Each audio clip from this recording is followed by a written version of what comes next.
The mic is hot, the takes are real, Talin is here. Welcome to Said What I Said.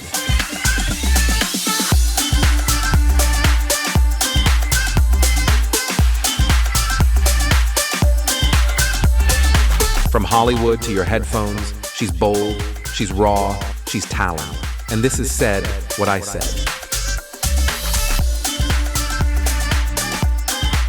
Said What I Said with Talin.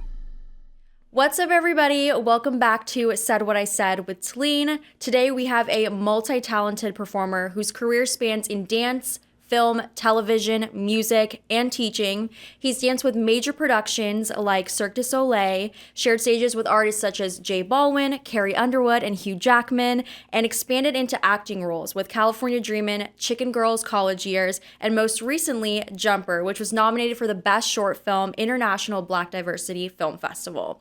He continues to teach, mentor, and inspire the next generation of performers. This episode is going to go deep into his creative evolution from the stage floor to film sets and from discipline to reinvention. Everyone, please welcome Malachi Durant. Hello. Welcome. How are you doing today? I'm doing good. Yeah. Doing good. We got here. We got here. We had a bit of a situation, but we got here. Yeah, we got here. I'm good. Yeah, so let's start back. You grew up in the Midwest before moving to Las Vegas to pursue performance. So what was it like discovering your passion for movement and performance at such an early age? Well, I actually didn't start dancing until I was 19. Oh, wow, okay. So it all didn't happen to me until I was like in college. I had some sense of movement, but not like dance. Okay. I think I saw someone at like a college party do like a wave and I lost it. I was like, that was the coolest thing I've ever seen. What is that? How do I get into that? And that's literally kind of what sparked my dancing. Singing has always been part of my life since I was young. But that's when dancing started. Wow, that's awesome. And so was there like a movement specifically like for this like path that you were like going on? Was it more of just kind of like a discovery, like kind of how you were mentioning? It was very much a discovery. Yeah. So as soon as I saw him do that wave, I became like obsessed. Like ABDC, so you think you dance. Yeah. All the old cats coming up that were dancing. That's what sparked it. Was that one wave, and then it was just over after that. And what were you in college for, like majoring by any I was chance? like music performance. Okay. Which is like classical music, so it's like opera, it's like learning how to make music and everything like that, which is cool. Right. But I knew I wanted to do something with music when I went to college, but I didn't know what it was. Yeah. So you were already on that right path, and then that kind of led to the discovery of everything. Discovery of everything. Yeah. Did you have anyone in your life, teachers, family, that kind of like shaped for that early direction? Yes. So when I was in college, after I saw someone do the wave, I got obsessed with dance. And I started doing more dancing stuff throughout college a little bit. But then I went to my second college, Viterbo University. I met my show choir college professor, Nancy Allen. She's the one that literally like kickstarted my whole performance when it came to singing, dancing, and acting. Yeah. So it was my show choir director and my musical theater director, Dana McConnell. They were both very important people who ignited that performance aspect in me. And then show choir started it, and then the musical theater department started it as well. Wow, that's awesome. So those mentors definitely kind of like helped with the shaping of everything, because musical theater, it's such a different thing from just like performance as like a singer, songwriter. Like that's a whole different journey within itself, you know? So Las Vegas is known for its world-class shows, and you worked with major productions like Showstoppers and Cirque du Soleil shows. Yep. What was that like stepping into that professional world at the start of your career? Well, honestly, I moved out to Vegas in 2013, and Showstoppers didn't happen until 2016. Okay. So during that process, I did little smaller things. But Cirque du Soleil actually didn't happen until 2019. Oh, okay. So it took me 14 auditions to get Cirque. Wow. It took me 14 auditions. And from 2013 to 2019, I was auditioning throughout all that process. And then it was the 15th audition that got me Cirque. Wow. So I wish it was early in my career. I wish it was like, move to Vegas, I got Cirque, it would have been great. But no, it was Yeah. literally like, I auditioned what, 3 times for Showstoppers? Yeah. And then 14 times until I finally got Cirque. Wow. And what were those like audition processes like compared to like typical audition? Yeah. So for Cirque du Soleil, it is a general audition is Okay. 2 to 3 days long. And each day is about 8 hours of dance. Wow. So you would learn a routine, general routine when you get there. You would do that routine. And then after that, you would learn choreo from a show. You might learn choreo from a different show. And then you do a character round, which is like, they'll give you a random thing like, you're a coffee cup. That's really hot. Go. Wow. Yeah, and you're like, cool, I'm You're a like, coffee cup. okay. Yeah. Literally, I think one of the things I got was I'm a hot marshmallow. I'm so serious. I wish I was way. making that stuff up. I wish I was making it up, but no, it was like you're a warm marshmallow. Yeah. Here's the music, go. Yeah. Wow. So that's another round for Cirque. But yeah, 2 days long. Each one is 2 to 3 days long, 8 hours of dance. And then after that, it's callbacks. So you might have a private call for this show, private call for this show, and then self tapes. All of that added to 14. Wow. And it was my 15th, and was a 15th audition was a self tape, and that's after that I finally got it. That's insane. That's such a interesting process. It's almost like they were so specific. Like they wanted to see how you Yeah. could react to like on spot directions basically. They're like, okay, how is this person gonna interpret this in case like if we have something in the show? Like they want to Facts. see if you're able like that fast reaction, you know? What was one of the biggest challenges that you kind of faced like entering into that whole world? The biggest challenge I faced when I got Cirque, the biggest challenge was being a soloist dancer.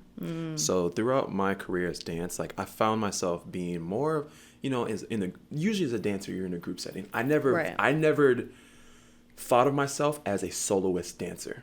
I always thought of myself as like a dancer who was really cool. And I mean, really, can get the job done. And I also felt like a dancer who could freestyle, but not in the case of like, I can go battle. I ain't gonna battle nobody. No, I'm good. I'm good.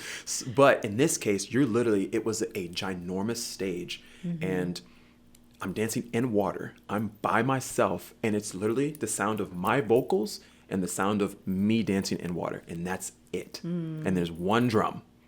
That's the only thing on stage. So that was very nerve wracking because when they literally sent me the self tape for that, I was like, why? Right. You're like, what? I was like, why am I even, okay, cool. I guess I can do this. Never saw myself being like that. Yeah. And then that was the one that I got. And I was like, am I good enough for this? Like, am I like, can I do this? Right. And then I had to literally get that mindset out of my head. Like if they didn't want me in this position, then they would have given it to me finally. You know what I mean? Right. For sure. So it was like all those auditions was them to find the right spot. And they saw me in this spot. Yeah. I saw myself in another spot, which was like in an ensemble dancer in this other show. Yeah. But then they saw me as this, and I was like, oh, that's a lot to look, to uphold. But it was a challenge, and they saw that you could complete and held yourself up to that challenge. Basically. Yeah, for sure. Yeah. Now, I know you also starred in the musical Hamilton, and you guys toured so many cities. Yeah. What was that experience like? And I know you got to meet the legendary Lin-Manuel, which is very iconic. What did those experiences like teach you and kind of like help you shape like what was next for you? Well, obviously getting that job was beyond a dream come true, honestly. And for me to meet the team of Hamilton, like Lin-Manuel, like you got Lin-Manuel, Alex Lacamoire, Andy Blankenbuehler, that's like the big team, They're the reasons why I started performing in general, because it was back in 2009. I saw In the Heights on Broadway with Corbin Bleu. Yes, love and Corbin. Corbin Bleu, and I saw him in the Heights, and I remember seeing one of the characters, Graffiti Pete, came out and he did the spray can stuff, and I was like, I don't know what this is. This is what I want to do. Like performing, I don't know, this is so cool.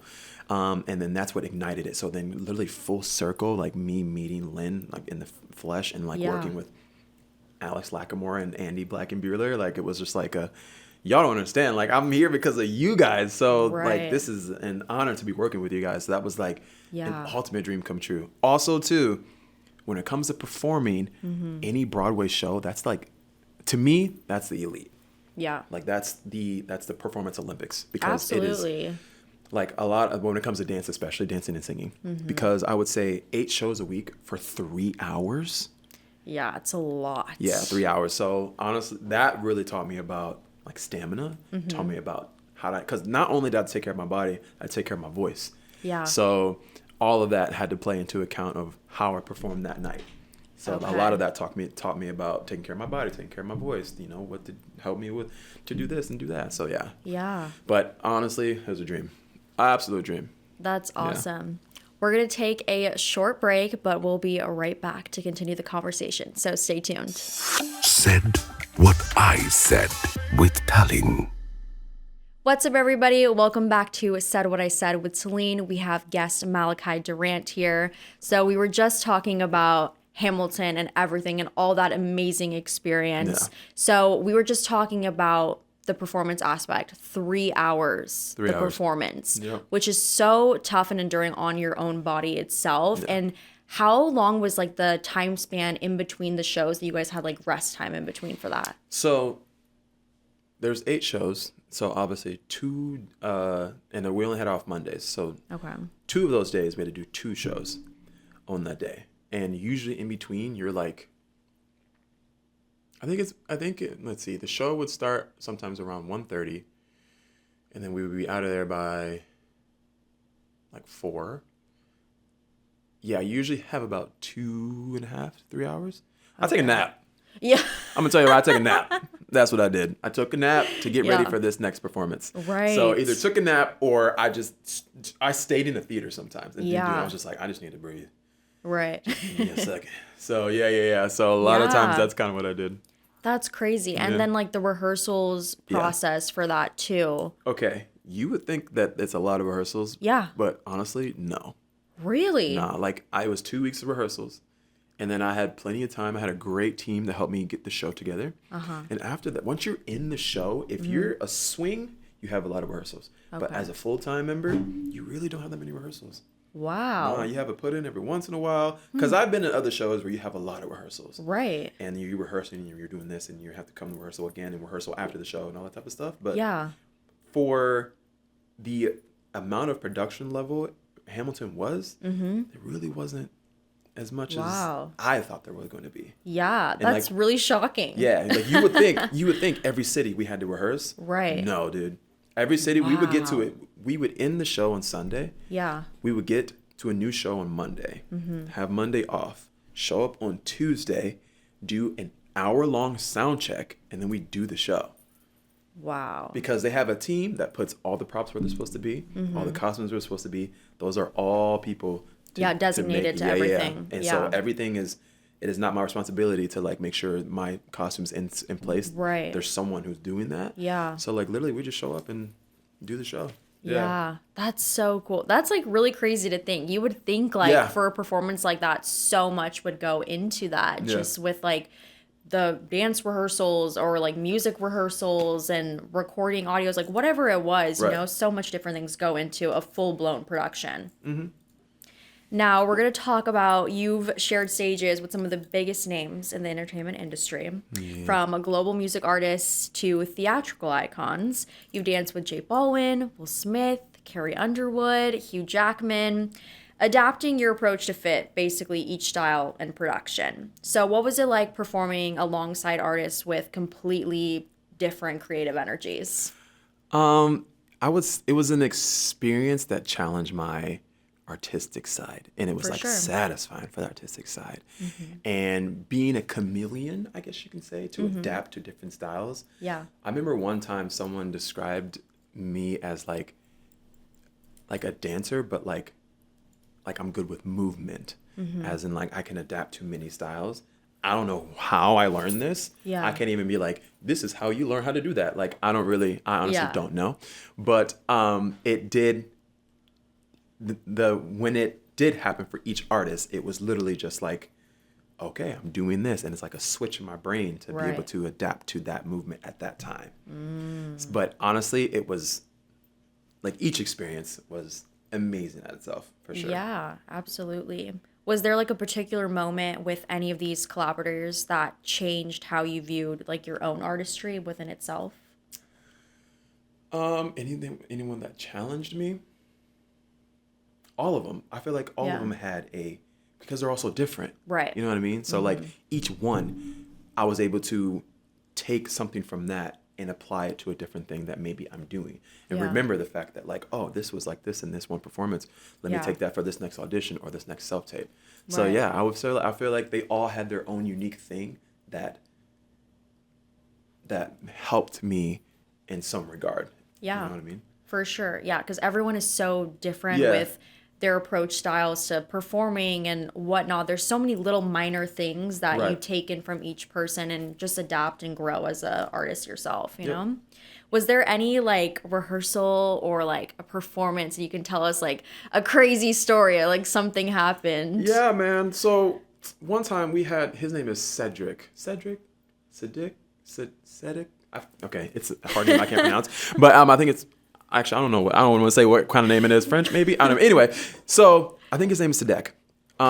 And he had us do these drills where it's like you had to do, so like shapes. Okay. That performance was all about shapes and lines. Okay. And we had to do moves like this, but everything is like doing something different. The way he showed it to us was like, oh, y'all should get this in 5 minutes. Like, you can do this. And then he would show us, and we're all just, there's like 30 of us, all on the same page of, what?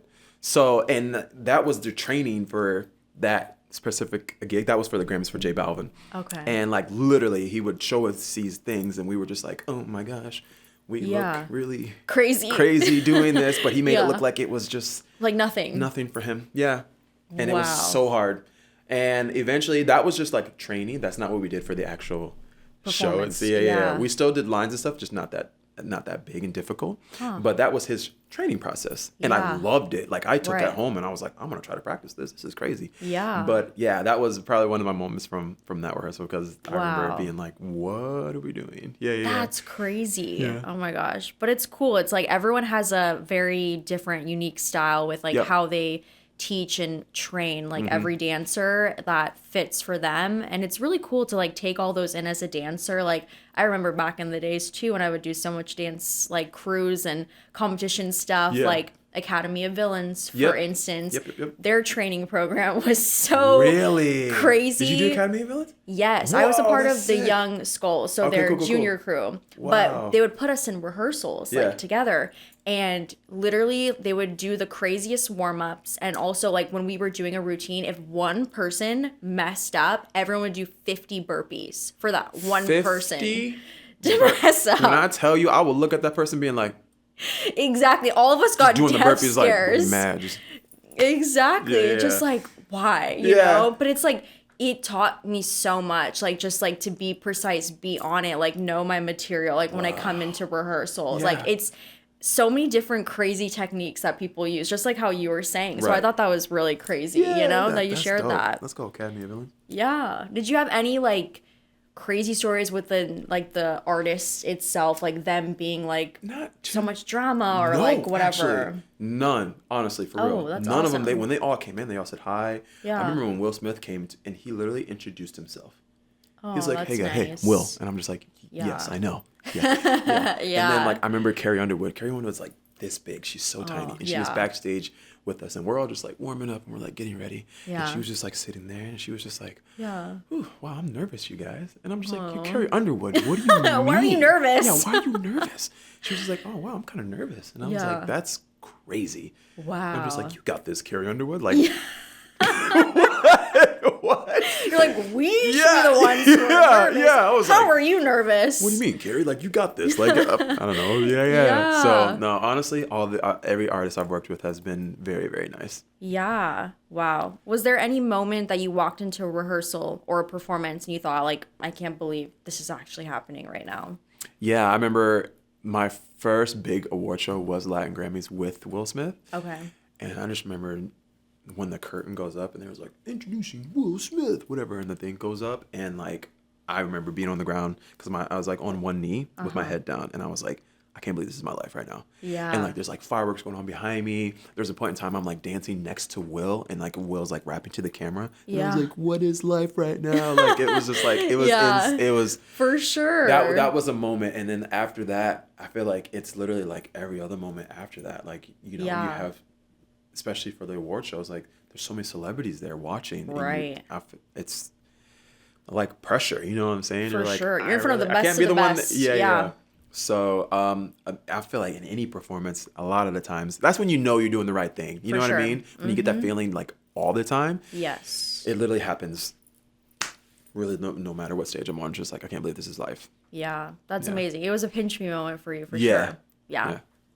So you've also performed as a featured singer and dancer on Royal Caribbean's Yep. cruise ships, which is totally different experiences. Yes. The stage shows or film sets. So I want to talk to you about the process of this. And I'm so curious because my boyfriend and I, we go on so many cruises. We're getting ready to go that's on right. another Royal Caribbean Beautiful. cruise. What ship? What ship? We're going on Quantum of the Seas. That was my second ship. Was that the one? That was my second Okay. ship. Yeah, okay, yeah. That's awesome. So what was that audition process for cruise ship like entertainment? How does that Okay, work? so this usually doesn't happen. But okay, so I had a friend of mine. Her name was Sarah Leclerc. Sarah and her husband Alejandro, both huge impacts on my dance career in Las Vegas. Yeah.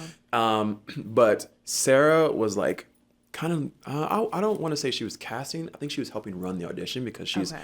you know great friends with the casting directors, and they were like, Yeah. "Hey, Sarah, we're coming to Vegas. Can you help us with the audition?" And they were like, "Sure." So I had something right after the audition, right after my singing slot. Okay. And usually they call you back for dance. So and usually singers don't like, usually the singers at audition don't like dance, you know what I mean? So Okay. I went to this and I did my song and everything like that. And they were like, okay, cool, Malachi, we want to have you stay for the dance. And I was like, I'm so sorry, but I have to go. Is there any way that I can like freestyle for you guys? And like, I could just throw on a song and Yeah. whatever. And they were Right. like, They're like, what? sure, yeah, cool, yeah, sure. And like I threw on a song and like I was like bop bop bop bop, and I like did my thing, and they were just like, Yeah. wow, okay, cool. And then I was Yeah. like, okay, You're like, "Have a thanks, great one, yeah, have a good thank one. you." And then I left, and then I remember Sarah just being like, yeah, just like the confirmation. And after I literally got a call like a couple weeks later, and they were like, hey, we want you to come to sing on the ship. And that was another dream of mine that I wanted to do. I always wanted to do that. That's yeah. amazing. Alrighty, everyone, we're going to take a quick little break, but stay tuned to continue the conversation. Said what I said with Talin. What's up, everybody? Welcome back to Said What I Said with Talin. We have guest Malachi Durant here. We're going to continue our conversation. So we were just talking about cruise ship entertainment, your audition process, and you were just saying that you had just finished the audition process. Right. Your friend Sarah gave you the thumbs up. She Yeah, was yeah. like, Yeah, she's like, that was good. That You was did it. good. Yeah, yeah. and then did you get the call later? Or Yeah, literally, like 2 weeks later, I got the call to Yeah. join Freedom of the Seas. Okay. I remember everyone saying, you're auditioning for Royal Caribbean, make sure you do Freedom of the Seas, make sure you do Freedom of the Seas. Because Freedom of the Seas is just big enough, but just small enough to have such a good community. And I remember going from Freedom of the Seas to Quantum, like the ship is so much bigger that literally like you would just not see people for days on Quantum. Yeah. Really? Days. You're just like, what, are you still on the ship? And the other's like, yeah, I'm still here. I'm like, oh wow, I haven't seen you for 2 months. But on Freedom of the Seas, you know, and also Quantum, I was going over in China, so like a lot of people spoke different languages. Oh, wow. On Freedom, a lot of people spoke different languages, but mostly everyone spoke English. But it was still, like I said, just the right size for everyone to like just like, Yeah. just a good time, man. Wow. I loved it. That's awesome. And like, so they like, what were like those contracts? Like, did they sign it for like a set amount of months, or was Yeah. it just like per? Yeah, it's usually like a month, I think. Okay. For rehearsals. In Fort Lauderdale, and then after Okay. that, you're on the cruise ship for like 8 to 10 months. Wow.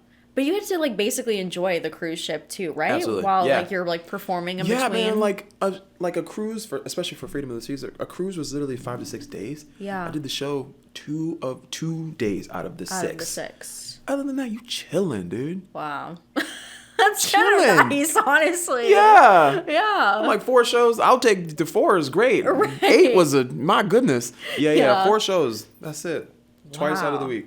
That's insane. That's really crazy. Yep. And like you guys had rehearsals, like kind of each ship that you guys got on was like different rehearsals, different things, Yep. because you guys have different sets. Yes. So usually there's 2 shows on each ship. Okay. And you would rehearse for one show. You perform it in front of like a little audience at the rehearsal space. Yeah. And then you start rehearsing for the second show. And Wow. then you go on the ship and they do something called install, which is like a dress rehearsal basically, and to get you ready for that stage. And while we were rehearsing on the ship, there's another cast still there. So it's not like we show up and that cast leaves right away. We show up, we rehearse when that cast isn't there, and then we actually get to sometimes see the performance of that cast. So yeah. Oh, that's pretty cool. Did you have like a wild or most memorable moment that's ever like happened on the cruise, like from a rehearsal or performance, Yes. or maybe even a crazy audience reaction? Yeah, well, I mean, yeah. So no, I do have one good story, and it was for my first cruise ship for Freedom. We're all in rehearsals in Fort Lauderdale, Florida. And there's about 200 to 250 performers inside of the rehearsal space. I mean, where they put us up in. Like, I think it was like, it looked like a college campus kind of thing, but just imagine like dorms. Okay. That's kind of how it was. Not like apartments, but like Right. dorms, but still big enough, whatever. Anyway, they put us all, 250 of us. We're all part of different shows with the cruise ship. So we're not all in the same show. We're all different. Anyway, there was a hurricane coming to Florida.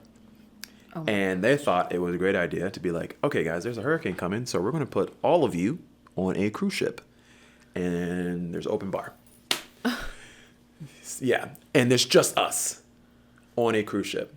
When I went to this cruise ship, it was my first time seeing like what I thought was big. Yeah. So when I walked up, I was like, oh, this is huge. Oh my God, they have like a bar over here. This is insane.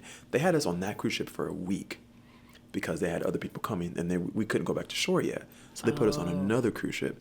The second cruise ship was so massive that like it was a city. The first cruise ship fit 2,500 to 3,000 people. Okay. The second cruise ship fit 10,000 to 11,000 people. Wow. And it was like a hotel that was able to float basically. Right. Yeah, with Yeah. everything you needed. Like Yeah. it was crazy, but that experience was literally just, and that was such a great experience only because of the fact of like I got to really get close to other people besides my cast. You know what I mean? for Like I sure. talked to everybody. Yeah. And like I would bring up that situation today and be like, remember that time there was a hurricane and like we Yeah. almost like we could have died, but like we didn't. You know what I mean? Yeah. Right, So, a good little. It's like, Yeah. okay, what else are we gonna do? We're stuck in like on a boat in the middle of the ocean. in the middle of the ocean. Let's bond, everybody. Yeah, for sure. You know what? They're all stuck in the middle of the ocean. Let's get them an open bar. Yeah, it was crazy. Yeah. But it was fun. What were some of like the biggest challenges you faced with life like on the water versus like stage or film? Probably you're stuck in it. You're stuck. You know what I mean? Yeah. Like, don't get me wrong. It's nice that you get to go back to your room, but you're still stuck on like if the drama on cruise ships escalate. You know what I mean? Like to the Right. point where like I remember my second cruise ship, the drama got so bad. The good thing it had nothing to do with me. But the drama was so bad that literally we're in China and they had to fly someone from Florida to China and be like, what is happening? Like, what is going on? Oh my god. Yeah. And we were like, yo, it's them. Ain't me. I'm sipping I'm just like, that's not me. Yeah. No, dude, literally it was, so the drama on cruise ships is just like, It's another level. just a whole extra thing. Wow. So that's a big difference because you don't get to like just go home, or Right. you don't get to like I'm gonna go to this restaurant or whatever. You gotta go Yeah. to the same restaurant you've been going to for 10 months if you want to. Yeah.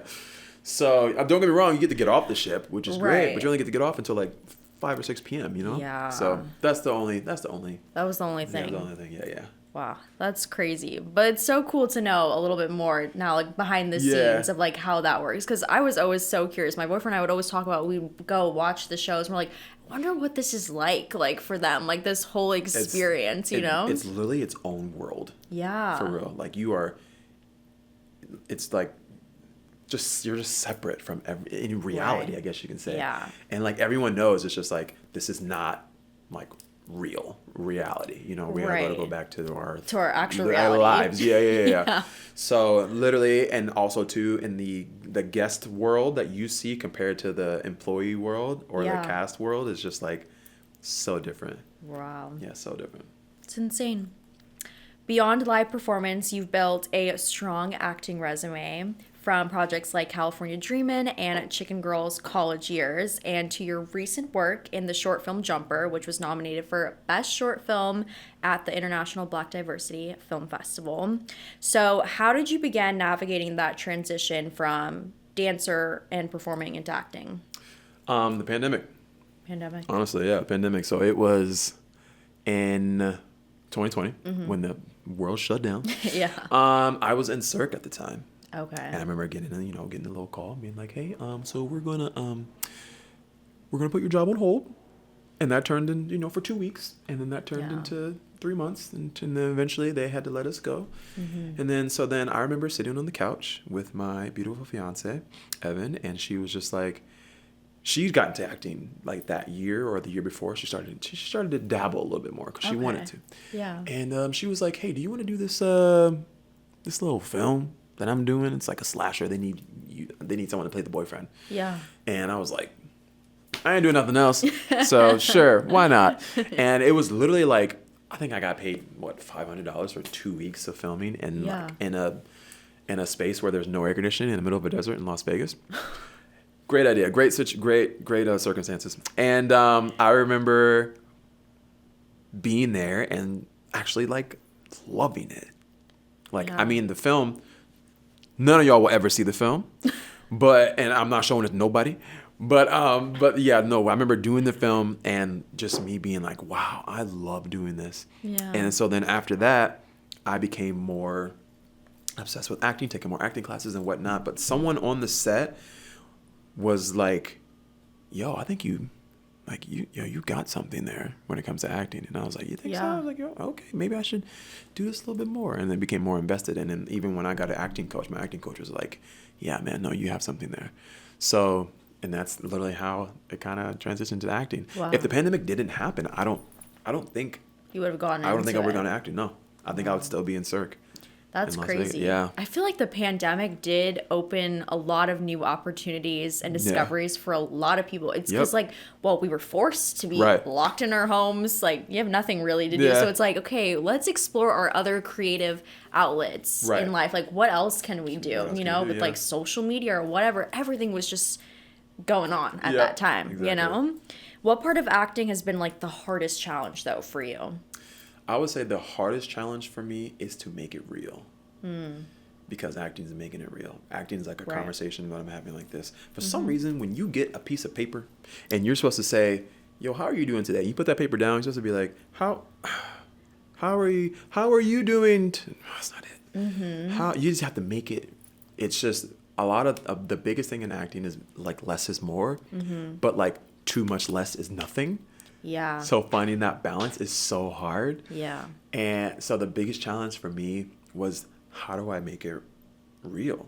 Yeah. And you would think that, honestly, anyone who starts acting would be like, anyone who's on the outside could be like, I can do that. And then you get a piece of paper with some words and you're just like, how do I do this? So yeah, that's probably, I would say, the biggest challenge. For sure. Because it's like, when we look at that, like obviously it's just a blank phrase or like a regular phrase we would use in an everyday life situation. But when we think of like acting, we're like, oh, we have to like put on this persona, character and become that. So it's like, how would I do that? You know? Yeah. It's so difficult. It's like a little trick in your mind that you almost have to like find that comfortability like with it and just like kind of making judgments on like what character choice you want to make and then stick with that and go with it and pursue it, you know? How do you bring your physical performance background into your character work? Okay, so you would think that you see people walk from one spot to the other. You see people do a line and they're just like, yeah, so on this day today, I'm going to go to the coffee shop and you're supposed to pick up the mug on coffee shop, right? You would think that stuff is easy, but it's actually very hard. Yeah. Like, you have to stop at a certain part when you're walking. You have to stop at a certain part when you have to pick up the cup and whatnot. throughout my career as a dancer, that's helped me tremendously to make it easier for everybody. And people being like, "Do you need me to mark the spot?" I'm like, "No, I'm good. I think I got it. I think I remember where it is." People aren't. There's a lot of people who's not like that. Yeah. They would be like, I need my marker. I'm supposed to, can I get my marker, please? Or they would go past the marker, or like they would be like, they would have to tell the actor, "You're supposed to stop. You're supposed to stop right here. Right. This is your mark." And like they'll be like, "Okay," and then like walk past it again.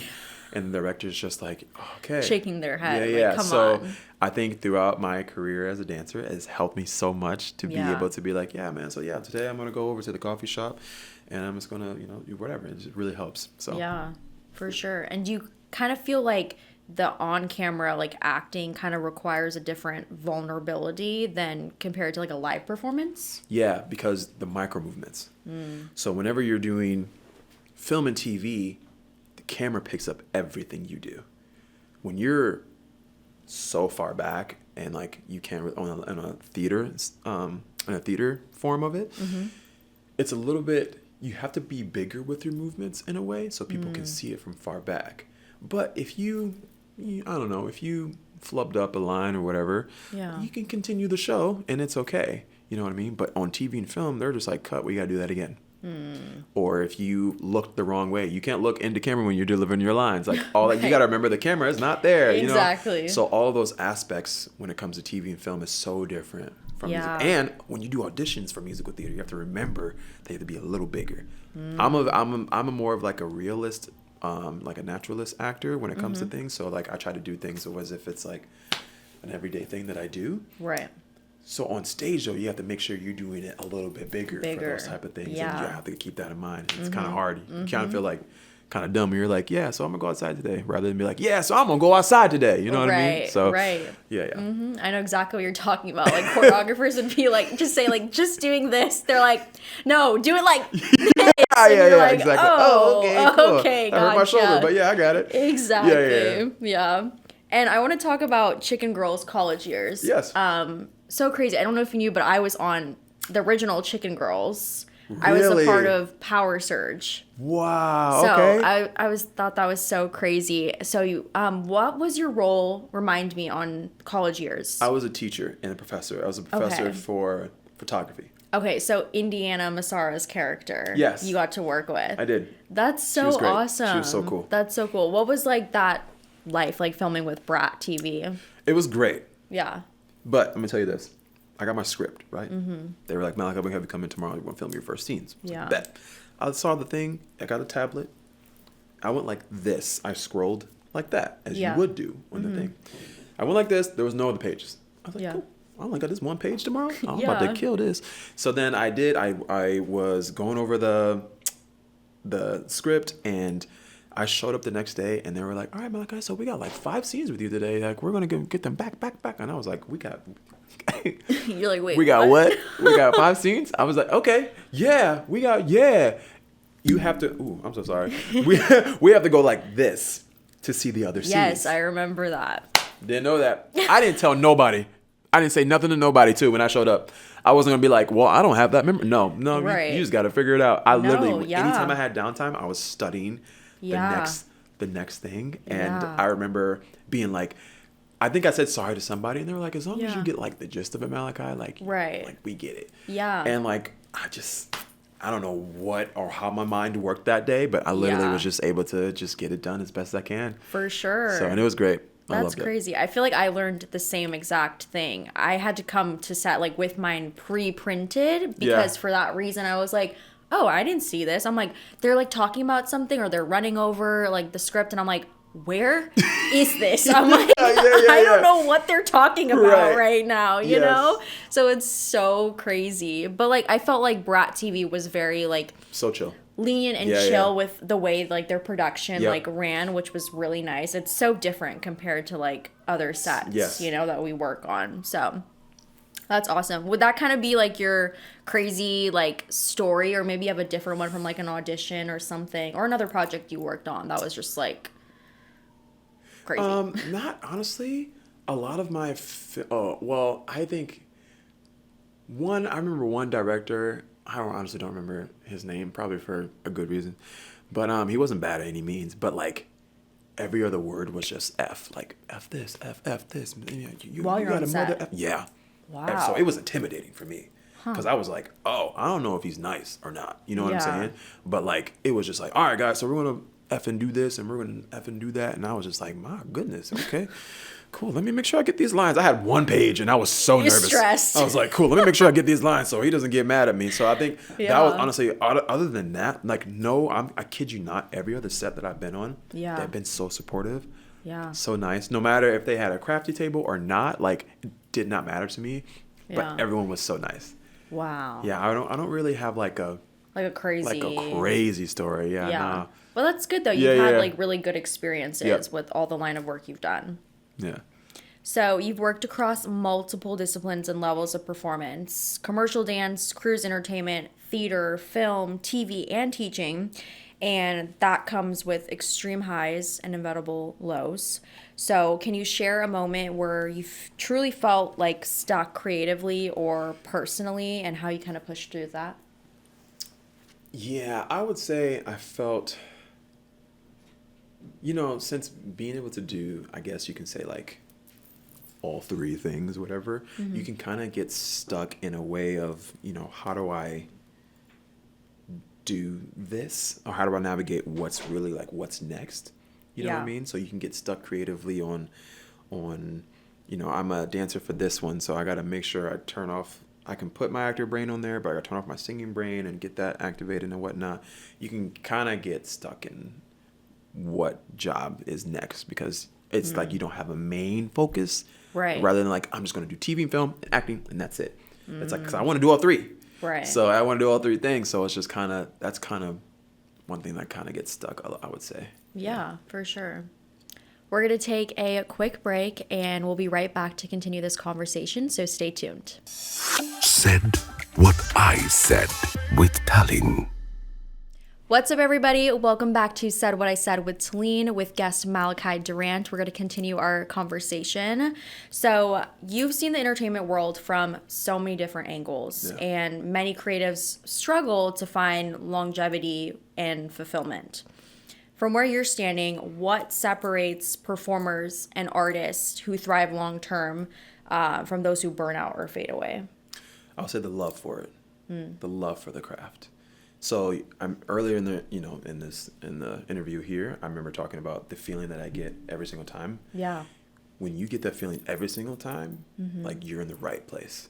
As soon as I feel like when you get to a point where it's either frustrating or when it starts to not be fulfilling, then like it's probably time to start looking at something else. Right. Which I feel like that does happen with a lot of people. Yeah. And also this whatever in the community that you surround yourself with. I've had a lot of supporting people that kind of helped me, keep me going. You know what I'm saying? So I think the love for the craft, I can tell anybody, any younger person, as long as you continue to love it, then you're doing the right thing. Well said. Yeah. Well said. What role does community play, like, in your creative journey? Community is everything. Without a community, you can't do it. Yeah. Without an agent as part of your community, your best friend is part of your community, my mom or your dad or your boyfriend, my fiance, like that's all part of the community in order to make things work. Yes. So in the community, when I lived in Vegas, that's after your first year or second year in Las Vegas. After that, I was there for 8. And I was like getting things consistently from just people being like, yo, Malachi, I got this thing. You want to come do this thing? It's for 10,000 people. Is that cool? When I got Carrie Underwood, that's literally, I got a text message. No way. That wasn't an audition. I got a text message. Malachi, you want to dance for Carrie Underwood for the CMAs? And I was like, yes, I do. Yeah, literally, it's a text message. So community is like, when it comes to, I don't know, in any other world, I don't know. But in the performance world, it's very important. That's insane. Are there any things that you wish you knew earlier that you would tell your younger artist? Yes. For dance, I would tell them to take care of their bodies. I would tell them to take care of their bodies, and I would tell them to, yes, take class, take a bunch of class, but to audition. You have to know how to audition. that is different from just taking regular classes. Totally Go to as many auditions as you can, no matter how big or how small. You need to know how to audition. Yeah. I would tell my actors to take a bunch of classes, but also the same thing. Do self-tapes. Yeah. Audition for acting workshops and whatnot. Singers, obviously, just take some voice lessons. Yeah. But if you know how to do all three things, if you are a dancer who can also sing and also act, but you're like maybe not as good as an acting or whatever, really strive to take some acting classes to get yourself so you're good enough to do all three things. That is more jobs. Yeah. The more you know how to do, the more jobs you will have. Exactly. So yeah, that is one thing I'll tell the younger generation. I love that.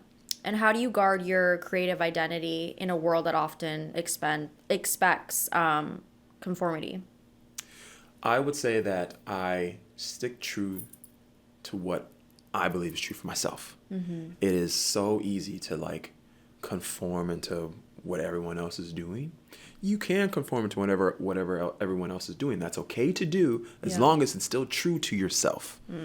So if I feel like I want to have a purse when I go walk outside and I'm staying true to myself, then I'm gonna wear, I'm gonna have a purse, man, because I don't want to carry everything. You know what I'm saying? So whatever, I feel like the most important thing is if it's honest coming from you, that is honest, then you are headed in the right direction rather than being like, I want to do this thing because I just want to be different. That's also separate. Yeah. As long as you're doing it from an honest perspective, Yeah. then I think you're on the right track. And that's what I try to do. Absolutely. Very well said. Yeah. We're having our little said what I said moments over here before we even get into the said what I said moments. You guys. All right. So it's time for that part of the segment where we do said what I said segments. Cool. And we're just going to say everything honestly without Yeah. over explaining, whatever. So the first one is a truth about life as a performer that people don't like to admit is the in-betweens. People think that you get one thing after another, and sometimes some people get lucky, and yes, they do. But a lot of cases, you will get a big thing, and then you will get nothing in between that. And a lot of people don't see that. A lot of people are like, "Oh my God, congratulations! You got that thing! Like it must be so amazing!" Right. And all of a sudden, you get nothing. Yeah. I saw an interview. I'm so sorry. I'll be quick. I No, saw you're an good. interview today with Coleman Domingo, literally today, and he said that he got nominated for a Tony. I think he got an Olivier, some other award nomination. He thought to himself that after that he'll start getting bigger jobs, he'll start getting this and that, and he literally got nothing. And he was about to quit. And then he randomly got a call to like do the job for I think it was The Walking Dead. He got a job, and that's what changed his life. But he was about to quit, and he thought that thing was supposed to roll, and it was like a year or so until he finally got that. So a lot of cases, what people don't understand is like, sometimes we would get all these things and they'll be like, "Oh my God, what's next?" Right. And then we're just like, "I haven't got anything really, not Yeah. yet." So that's one thing, a big reality. Yeah. No, very well said, because it's like a longevity thing, and it's like you don't know when you're going to get that moment, but you have to keep pursuing, putting in the work, putting in the effort in order for yourself to see those big results come down the line for you. Exactly. The next one is a misconception people have about working with big artists or big production is what we do on the stage, I would say. So when we make it look easy when it comes to the blocking, when it comes to the dancing and whatnot, Right. but there's so much rehearsing outside of that rehearsal. Rehearsals is usually 8 hours for like 2 or 3. We do a production level type of thing for that show or that award show where there's stands and there's stairs and there's a car that comes on stage and we have to pick up the artist and we have to do this and do that. Yeah. That happens in like 2 days, dude. And most of the time we rehearse in a dance studio. When we go to the stage, so many things changes. So many things. Yeah. And what people don't see is that we rehearse in the dance studios, and then afterwards, sometimes, man, we got to go home. We got to ice our backs. We got to do stretches. We have to wear our compression leg things so our legs don't give out. You know what I mean? Like Right. for the next thing. And people, all they see is all the glitz and glam at the very, very end. You know what I mean? So that's one thing people don't see. Yeah. And the last one is the biggest mistake young performers make when starting their careers is. I will go back on saying just sticking to class and staying in class and not knowing how to audition. I always tell these young kids, like, look, you're so good, dude. Like, start auditioning. Yeah. You need to start auditioning. Yeah. Not saying that you might not get it. You might have to audition a lot. Some people, they audition and they get their first thing. Right. I didn't get my first thing my first tour wasn't until I was 34. I know some kids, he was 19 and he booked Selena Gomez. Wow. We had one guy in our cast, he was 19 and he booked it. But they all knew how they had to go to auditions. So I would say to younger generation, don't get stuck in just classes all the time. Yeah. Don't get me wrong. Continue to take class, but you will really learn a lot more about yourself and how to put yourself out there in an audition setting. Said what he said right there, you guys. Seriously. All right, before we wrap this up, what is ahead for you with everything you've accomplished? What's next in life? I know you're talking about your fiance, so like... Yes, we are getting married. Wedding! I know, the wedding is coming up. Yo, first of all, there's a lot more to weddings than I thought. Okay, there was It's a lot. there's so many terms. I didn't know what rehearsal dinner was. I was like, rehearse what? What do you mean?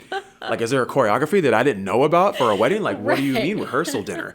And they were like, yeah, the husband has to take care of that. And I was like, I don't know what that means. So, and, learning all those different terms and flowers. Flowers are expensive. Yes. They're expensive. Very expensive. Okay, but yes, that's coming up for me at the wedding. And also, too, I'm excited just to see what the future holds. Yeah. Honestly, right now, I would say, like, it's all up in the air. Yeah. I don't know if I'm going to go towards TV and film direction, the musical Broadway direction, or like choreography or teaching direction. Yeah. I am pursuing all three. All of them, yeah.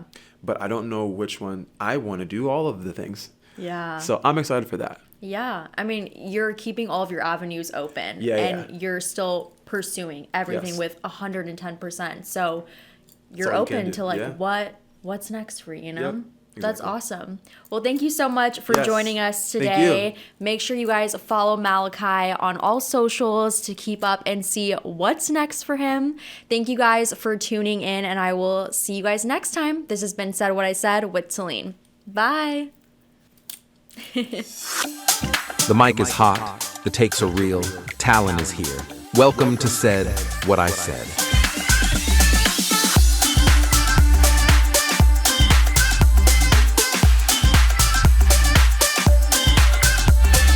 From Hollywood to your headphones, she's bold, she's raw, she's Talin.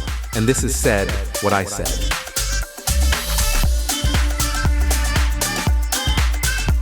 Said what I said with Talin.